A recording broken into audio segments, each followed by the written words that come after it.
21 నుంచి 24 తేదీ వరకు మాత్రం గ్రామ సభలో మీటింగ్ జరుగుతున్నాయి. ప్రతి ఒక్కరు మీటింగ్కి అటెండ్ అయ్యి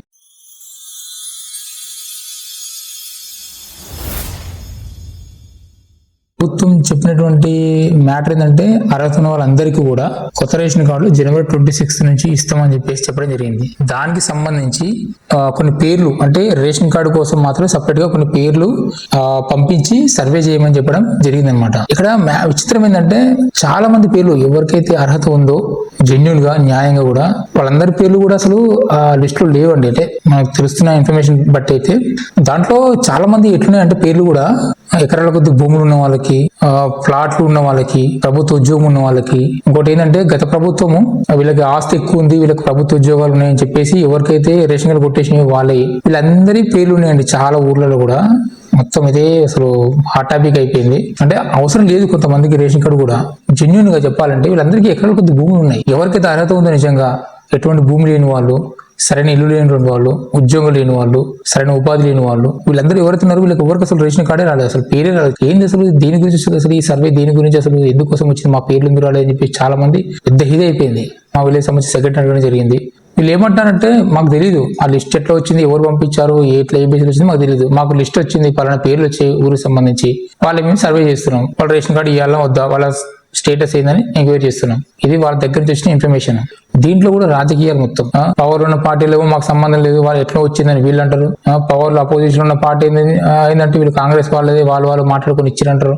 దాంట్లో మొత్తం కాంగ్రెస్ లీడర్లకు సంబంధించి, బీఆర్ఎస్ లీడర్కి సంబంధించి పేర్లు ఉన్నాయి కానీ నిజంగా పేదవాని పేర్లు అసలు ఎక్కడ కూడా కనపడదు. దారుణం అసలు. అంటే కొంతమంది అనుకుంటున్నారు ఏదో టైం పాస్ గా బాబు ఇదే ఎలక్షన్ వస్తున్నాయి కదా జర డ్రామా చేయాలి అందుకోసం పెట్టిరని కొంతమంది, ఇది కావాలనే ఇది జనాల్ని పిక్చర్ చేయడానికి పెట్టిన కొంతమంది, ఇట్లా రకరకాలుగా ఎవరికి నచ్చినట్టు వాళ్ళు ఊహించుకుంటూ ఉన్నారు. దీనివల్ల అల్టిమేట్ గా లాస్ అయ్యేది గవర్నమెంటే.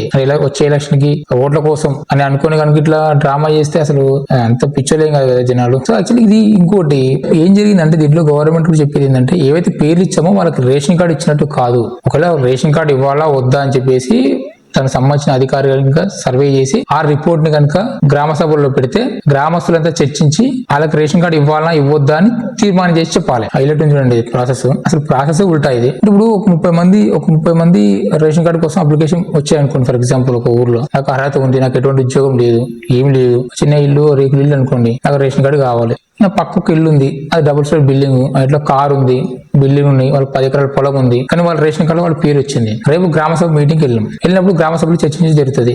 పలానా రేషన్ కార్డు వచ్చింది, ఆయనకు వచ్చింది, మరి ఇవ్వాలని ఇవ్వద్దని అడుగుతారు. ఇప్పుడు నేనేమంటా జెన్యున్ గా అసలు వాళ్ళకన్నా నేను డౌన్ ఉన్నా, నాకు ఎటువంటి ఆర్థిక స్తోమత లేదు, నాకు రావాలి రేషన్ కార్డు, వాళ్ళకి ఎందుకు ఇచ్చిన అనవసరంగా అని చెప్పేసి అంటారా? అన్నప్పుడు ఏమైతాయండి అవతల వ్యక్తి ఏంద్రా నా లా కొడుకు వీడు, వీనికి నొప్పి రా భయ్ రేషన్ కార్డు నాకు ఇస్తే వీడు ఇంటికి ఇస్తున్నాడా రేషన్ కార్డు, వీనికి ఎందుకు నొప్పి అంతా అని చెప్పి లా కొడగా అని వేసుకోరా. అలాంటప్పుడు ఎట్లా చెప్తామండి వీళ్ళకి ఇవ్వాలని పోద్దని రేషన్ కార్డు. గ్రామస్తులైనా సరే గొడవలు కావా ఊపుకుంటారు జనాలు. సరే గొడవలు ఎందుకు ఊకున్నారు అనుకోండి, దీన్ని బట్టి ప్రభుత్వం ఏం డిసైడ్ చేస్తుంది, మేము ఇచ్చిన లిస్టు కరెక్టే, గ్రామ ప్రజలే అంగీకరించి పంపించారు కదా, ఓకే ఇది డన్ రేషన్ కార్డు ఇష్యూ అయిపోయింది అని చెప్పేసి క్లోజ్ చేస్తారు అప్లికేషన్. పోనీ ఇప్పుడు ఏదో ప్రాసెస్ చేస్తున్నారు, ఏదో సర్వే చేస్తున్నారు, వాళ్ళైనా సరే ఇది ఫస్ట్ లిస్టా లేకపోతే ఇంకా సెకండ్ లిస్ట్ ఏమైనా ఉందా, ఇంకోసారి అప్లికేషన్ పెట్టవచ్చు అని క్లారిటీ కూడా ఎవరు ఇవ్వలేదు. సో ఈ గోలంతా సర్వే స్టార్ట్ అయిన ఈ గోలంతా జరిగి మొత్తం అంతా మరి పెద్ద వాళ్ళ దగ్గరికి వెళ్ళడం వల్ల సాయంత్రానికి కొన్ని న్యూస్ ఛానల్ కొన్ని న్యూస్ పేపర్లు కానీ కొంత స్పాట్ గా మినిస్టర్లు కానీ ఎమ్మెల్యేలు కానీ రెస్పాండ్ అవ్వడం జరిగింది. అరే బాబు మేము ఇచ్చిన లిస్ట్ అయితే ఏదైతుందో ఆ లిస్ట్ మేము ఇచ్చింది కాదు, అది గత ప్రభుత్వం తయారు చేసిన లిస్ట్,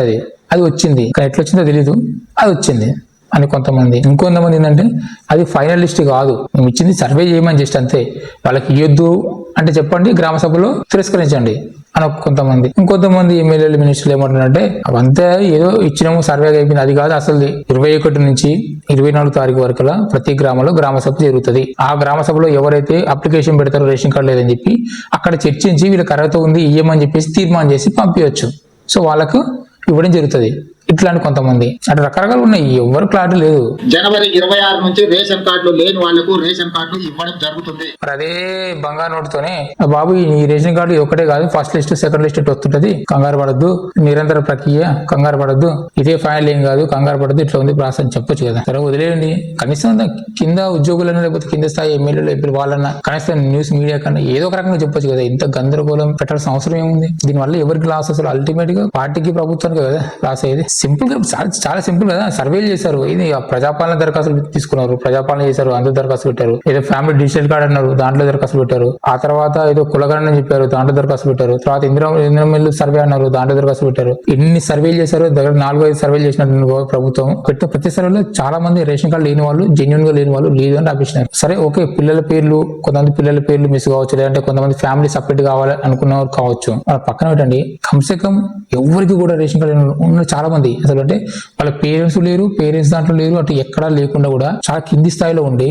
వాళ్ళు ఉన్నారు చాలా మంది. ఇటువంటి అసలు రేషన్ కార్డు లేదు వాళ్ళకి ఇవ్వచ్చు కదా. ఫస్ట్ ఎక్స్ పార్టీ ఉన్న వాళ్ళు, అపోజిషన్ పార్టీ పెద్ద పెద్ద వాళ్ళు అంటే డబ్బు ఉన్న వాళ్ళు, వాళ్ళ పేర్లు ఎక్కువ అసలు దాంట్లో. అంటే నాకు తెలిసిన వరకు ఒకసారి మీరైతే చూడండి, నిజమో కాదో నాకు తెలియదు, ఎట్లా ఇచ్చారో తెలియదు అసలు. అది షాక్ అసలు ఆ పేర్లు చూసి కూడా. ఏంది అసలు. ఇంకోటి విషయం ఏంటంటే డబల్ రేషన్ కార్డు ఉన్న వాళ్ళ పేరు కూడా మరి డబల్ వచ్చేసినాయి దాంట్లో సర్వే చేయమని. అది ఎందుకు వచ్చిందో కూడా తెలియదు మరి. అది సరే ఏదేమైనా కానివ్వండి, ఎంత చూసిన తర్వాత ఎమ్మెల్యేలు, ఎంపీలు, ఇంకొంతమంది రెస్పాండ్ అయ్యారు చాలా మంది. అంటే మన సంబంధించిన ఎమ్మెల్యేలు అయితే రెస్పాండ్ అయ్యారు. రేషన్ కార్డులు జారీపై మంత్రి ఉత్తమ్ కుమార్ రెడ్డి కీలక ప్రకటన చేశారు. జాబితాలో పేరు లేని వారు ఆందోళన చెందొద్దని, గ్రామ సభల్లో మళ్లీ దరఖాస్తు చేసుకోవచ్చని తెలిపారు. కులగణన ఆధారంగా అర్హత కలిగిన ప్రతి ఒక్కరికి కార్డు ఇస్తామని స్పష్టం చేశారు. ఇక పాత రేషన్ కార్డులు తొలగిస్తారంటూ జరుగుతున్న ప్రచారంపై ఉత్తమ్ స్పందించారు. అలాంటిది ఏమీ ఉండదని, పాత రేషన్ కార్డులు కొత్త సభ్యులు మాత్రమే చేరుస్తామని చెప్పారు. సో దీనికంటే కూడా బెటర్ ఏంటంటే ఏవైతే సర్వే చేపిస్తున్నారో ఆ సర్వే ఇమ్మీడియట్ గా స్టాప్ చేయడం బెటర్. చెప్తున్నా, కామన్ మ్యాన్ గా నేను అనుకుంటున్నా. ఆ సర్వే లొల్లేందో అది బంద్ చేయించే ముందు ఆ గ్రామ సభలు 21 అన్నారు కదా, అదేదో ఇంకో 2 రోజుల ముందు గ్రామ సభలు పెట్టేసి ఆ గ్రామ సభల్ని, ఎందుకంటే ఇప్పుడు నా ఇంటి సంగతి నా పక్కింటి తెలుస్తుంది, మన స్టేటస్ ఏంది, మన పరిస్థితి ఏందని కూడా చాలా మందికి సెక్రటరీ దగ్గర డీటెయిల్స్ ఉంటాయి. ఆ డీటెయిల్స్ తీసుకొని ఎవరికి నిజంగా అర్హత ఉంది, ఎవరికి కావాలని చెప్పేసి అందరు కలిసి కూర్చొని రేషన్ కార్డు తీసుకొని పంపించచ్చు కదా, ప్రాబ్లమే లేదు. అది తీర్మానం చేసి పలానా రేషన్ కార్డు మొత్తానికి లేదు, ముందు వీళ్ళకి ఇవ్వండి అని చెప్పేసి, అందరికి ఒకసారి ఇవ్వకున్నా సరే ముందు వీళ్ళకి మొత్తానికి లేదు కదా, వీళ్ళకి రేషన్ కార్డు ఇవ్వండి అని చెప్పేసి తీర్మానం చేసి పంపించచ్చు. అట్లా కూడా గవర్నమెంట్ ఆర్డర్ పాస్ చేయొచ్చు కదా. కానీ ఎవరో ఇప్పుడు గవర్నమెంట్ చాలా మంది అధికారులు ఉన్న వాళ్ళు ఏమంటారంటే మాకు తెలియదు అసలు ఇది ఎట్లా వచ్చింది అంటారు, తెలియదు అంటున్నారు, సర్వే చేస్తున్నారు. ఎవరు అంతే, అంటే సెక్రటరీ స్థాయి నుంచి, ఎంపీడీఓ స్థాయి నుంచి, కలెక్టర్ స్థాయి నుంచి, సెక్రటరీ మొత్తం ఒకటే మాట చెప్తున్నారు, మాకు తెలియదు, మేము నిమిత్తం మాత్రమే మాకు తెలియదు, ఎట్లొచ్చిందో తెలియదు అంటున్నారు. మళ్ళీ సర్వేలు చేస్తున్నారు. మళ్ళీ సర్వే చేసుకుంటే ఏమంటారు, ఇది ఫైనల్ లిస్ట్ కాదు, ఇది వాళ్ళకి సర్వే చేసినందుకు మాత్రాన రేషన్ కార్డు ఇచ్చినట్టు కాదు అంటారు. సరే, వాళ్ళు ఏదైతే ఇప్పుడు ఇచ్చిన లిస్ట్ ఉందో దాని సగం మంది, సగం పైన అర్హత లేదు. సరే, వాళ్ళకు సర్వే చేస్తున్నాం అని సర్వే చేస్తున్నారు. ఓకే, వాళ్ళ రేషన్ కార్డు ఏమో అని చెప్పేసి తీర్మానం చేసి అనుకుందాం. మరి నిజంగా జెన్యున్ గా అర్హత ఉన్న వాళ్ళకి ఎప్పుడు ఇస్తారు రేషన్ కార్డులు? వాళ్ళు ఎప్పుడు అప్లికేషన్ పెట్టాలి? మళ్ళీ వాళ్ళ దగ్గరికి ఎప్పుడు ఎంక్వైరీకి వస్తారు? అసలు అప్లికేషన్ పెట్టి నువ్వు ఉంచుతారా, లేకపోతే తీసి పక్కన పడేస్తారా? ఏమీ తెలియదు అసలు.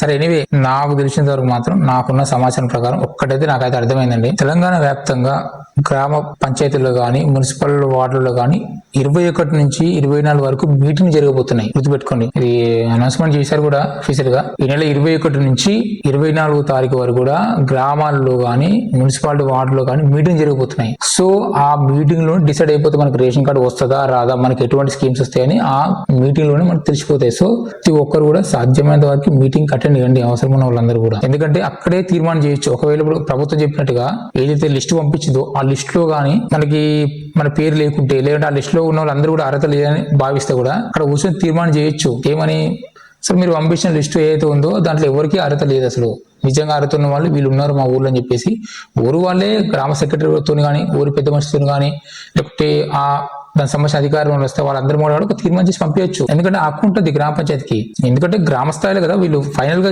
గ్రామ స్థాయిలో కింది స్థాయిలో ఏముందని తెలిసేది వీళ్ళకి. ఎందుకుంటుందండి ఇప్పుడు, అంటే ఎవరు పంపించారో తెలియకుండా లిస్ట్ వచ్చిన దానిని గ్రామ సభలో పెట్టి తీర్మానం చేసి పంపిన అన్నప్పుడు, ఆ రైట్స్ ఉన్నప్పుడు వీళ్ళకి అర్హత ఉంది, ఇది పంపించవచ్చు, ఇదే పంపిస్తున్నాము, ఇదే ఫైనల్ చేయండి అని చెప్పి పంపించే హక్కు మనకు ఉంటుంది కదా గ్రామ సభలో. అంటే నేను అనుకుంటున్నా. సరే చూడండి మీ విలేజ్లలో కూడా, ఎందుకంటే 10-11 సంవత్సరాల నుంచి రేషన్ కార్డు కోసం, రేషన్ కార్డు లేక చాలా మంది చాలా ఇబ్బంది పడుతున్నారు. పోనీ రేషన్ కార్డు ఒక్కటి ఆ రేషన్ కోసం మాత్రమే అంటేనా ఓకే, కొంతమంది ఓకే వదిలేయచ్చు, ఎందుకంటే రేషన్ బియ్యము సరుకులు వస్తాయి కదా, సర్లే అడ్జస్ట్మెంట్ కావచ్చు లేకున్నా సరే అని అనుకోవచ్చు. కానీ రేషన్ కార్డుకి అన్ని లింక్ చేయడం, ఏ స్కీమ్ ఇచ్చినా రేషన్ కార్డు లింక్ చేస్తే ఆబ్వియస్లీ ఎవరైనా రేషన్ కార్డు కావాలనుకుంటారు కదా, రేషన్ బియ్యం కోసం కాకుండా సరే.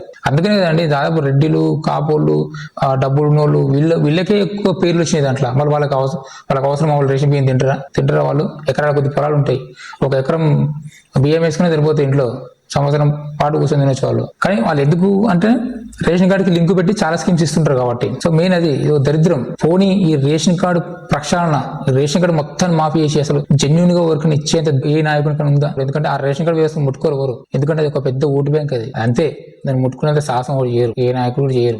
పోనీ అండి, అది పోనీ అర్హత ఉన్న వాళ్ళకని చేయొచ్చు కదా, అదే లేదు. సరే ఇప్పుడు వచ్చిన సర్వే ఇంకో ఫైనల్ ఇంకోటి ఏంటంటే, ఇప్పుడు వచ్చిన సర్వే అయితే ఉందో అది ఫైనల్ రేషన్ కార్డు ఇస్తున్నట్టు కాదండి. గవర్నమెంట్ చెప్పింది కూడా అదే. రేషన్ కార్డు కోసం అప్లికేషన్ వచ్చినాయి, వాళ్ళ అర్హులను మేము భావిస్తున్నాము, మళ్ళీ ఇంకోసారి సర్వే చేసి ఇది వెరైటీ. ఇప్పుడు ఇంకా చాలా మంది అనుకునే ఇంకోటి ఏంటంటే, కులగండ్లు ఆల్రెడీ తీసుకున్నారు కదా, మన ఆస్తి ఏంది, అప్పు ఏంది, పరిస్థితి ఏందని చెప్పి కులగండ్లు తీసుకున్నారు ఆల్రెడీ. కులగండ్ల ద్వారా తెలుసు కదా రేషన్ కార్డు లేదని, మళ్ళీ రేషన్ కార్డు లేదని చెప్పేసి మళ్ళా లిస్టు పంపించి మళ్ళా రెండోసారి సర్వే చేయడం ఏమైంది? అది సర్వే ఉంది కదా, కులగండ్ల సర్వే అది అన్ని అడిగారు కదా, అట్లా క్యాస్ట్ ఒకటి అడగలేదు కదా, ఆర్థిక స్తోమత, లోను, అప్పు, ఆస్తులు అన్ని అడిగారు కదా. డాటా ఉంది కదా ఆల్రెడీ, డాటా బట్టి డైరెక్ట్ రేషన్ కార్డు చేయొచ్చు కదా.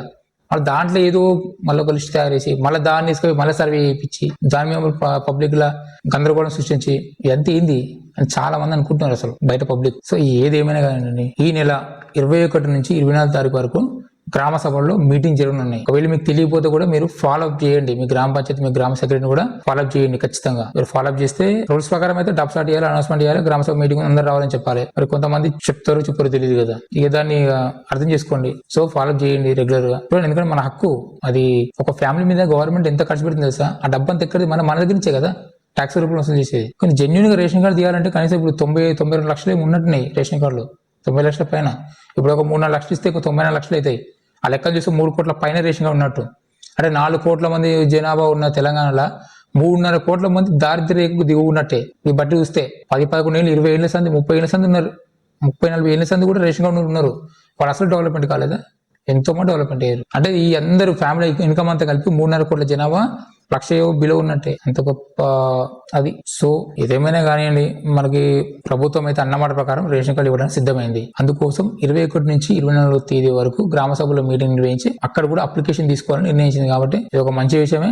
అనవసరంగా పుకార్లు నమ్మొద్దు, ఊహాగానాలు నమ్మొద్దు. అది అనవసరం అండి. పార్టీలు అన్నాక కొట్టుకుంటే వీళ్ళు వాళ్ళ మీద పెడతారు, ఎవరెవరు పెట్టుకోండి. ఫైనల్ గా అర్హత ఉన్న ప్రతి ఒక్కరికి, ఆయన పార్టీకి చెందినవాడా అంటే అధికార పార్టీకి సంబంధించిన, అపోజిషన్ పార్టీ చెందిన, కామన్ మ్యాన్, బిజినెస్ ఎవరిని పక్కన పెట్టండి. అర్హత ఉంటే అది న్యాయంగా ఇవ్వాల్సిందే రేషన్ కార్డు. 21 నుంచి 24 తేదీ వరకు మాత్రం గ్రామ సభలో మీటింగ్ జరుగుతున్నాయి. ప్రతి ఒక్కరు మీటింగ్ కి అటెండ్ అయ్యి దాంట్లోనే ఇందిరా మిల్లు, ఇంకా ఏదో రైతు భరోసా అవన్నీ కూడా దాంట్లో ఇంక్లూడ్ చేశారు. సో అవన్నీ కూడా కూర్చొని చర్చించుకొని పంపించడం better. Thank you for watching. జై హింద్.